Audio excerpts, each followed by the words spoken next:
Nah, teman-teman, ini penting untuk keuangan kalian dan untuk masa depan kalian ya. Simak video ini dan ini jadikan pelajaran walaupun yang mengalami bukan teman-teman tapi teman kita. Tapi ini sangat penting sekali dan kita jadikan pelajaran. Kita simak dulu video di samping ini ya. Nah, ini kisahnya. Kisah Jepang 3 tahun gak punya tabungan. Ya. Kemudian kerja di 3 tahun 2019-2022 bawa sekitar 300 juta. Tahun pertama bayar utang, benerin rumah orang tua. Kemudian tahun kedua ketiga langsung ngirim 3 kali 220 jutaan katanya. Kemudian dengan percaya diri kirim semua hasil keras, kerja keras tahun ketiga ke orang tua. Berharap ortu buat nyimpen dengan baik dan bisa dikembalikan pas aku udah pulang ke Indonesia. Nyatanya apa yang bisa nebak nggak? Ada yang bisa nebak nggak katanya Mbak ini ya. Jadi ya seperti ini. Ya saya sudah bisa tahu ya endingnya ya. Dan ini tidak semua sih sebenarnya, hanya sebagian saja. Nah dia benar sekali semua tinggal kenangan alias ya mungkin yang kita cita-citakan atau uangnya di hasil keringat 3 tahun itu ya hilang gitu ya, nggak nyata gitu loh, bukan hilang ya kalau orang tua itu.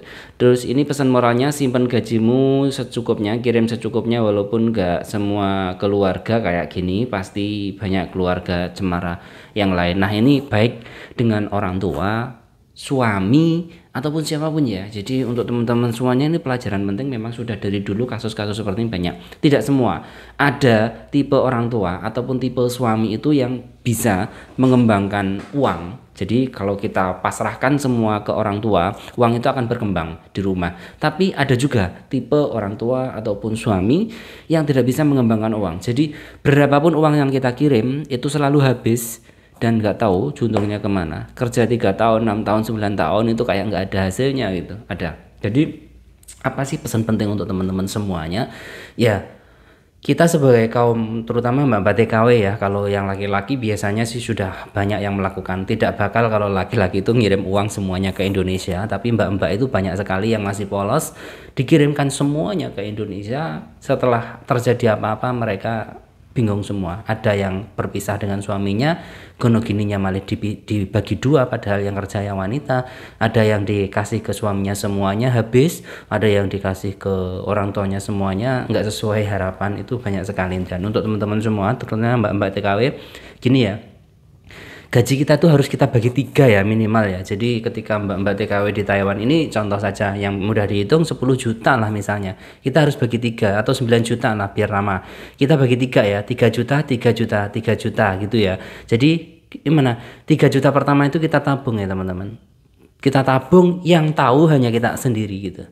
Kemudian 3 juta berikutnya itu untuk makan kita, itu bisa dikurangi ataupun lebih jangan. Nah, kemudian 3 juta selanjutnya dikirim ke Indonesia, ke keluarga, ke suami, ke orang tua atau apa. Kalau ini kurang 3 juta, yang jatah kita ini kita kurangin untuk dikirim ke Indonesia. Itu caranya. Tapi yang 3 juta tabungan pertama tadi, itu jangan ada yang tahu. Dan itu hanya kita sendiri. Kenapa? Anggap aja itu dana pensiunan kita ketika nanti suatu saat kita sudah selesai jadi pekerja migran di luar negeri ya. Karena ya itu tadi, kita tidak tahu endingnya seperti apa. Kalau kita tidak mempersiapkan diri sendiri, yang tahu kita, yang tahu ke depan kita, harapan kita seperti apa ke depan itu ya hanya kita. So untuk mbak-mbak semuanya, ya itu penting sekali. Jadi persiapkan gaji kalian untuk pensiunan kalian. Jangan semuanya dihabiskan ya. Jadi ya walaupun mbak-mbak itu udah kerja ke luar negeri, kemudian kalau mereka orang tua atau suami di Indonesia itu berkata, kok kecil banget yang dikirim ke Indonesia, kan sudah lumayan daripada nggak kerja kan gitu. Yo biar yang di Indonesia juga kerja gitu. Mana jangan semuanya dikasihkan dikirim ke Indonesia. Hati orang tidak ada yang tahu. Jangankan kok suami, istri, orang tua, anak aja bisa kok menghabiskan dana orang tuanya. So untuk keuangan, manajemen keuangan, mbak-mbak yang sekarang masih mengirimkan semua gajinya ke Indonesia, hanya menyisakan sedikit untuk makan, rubah.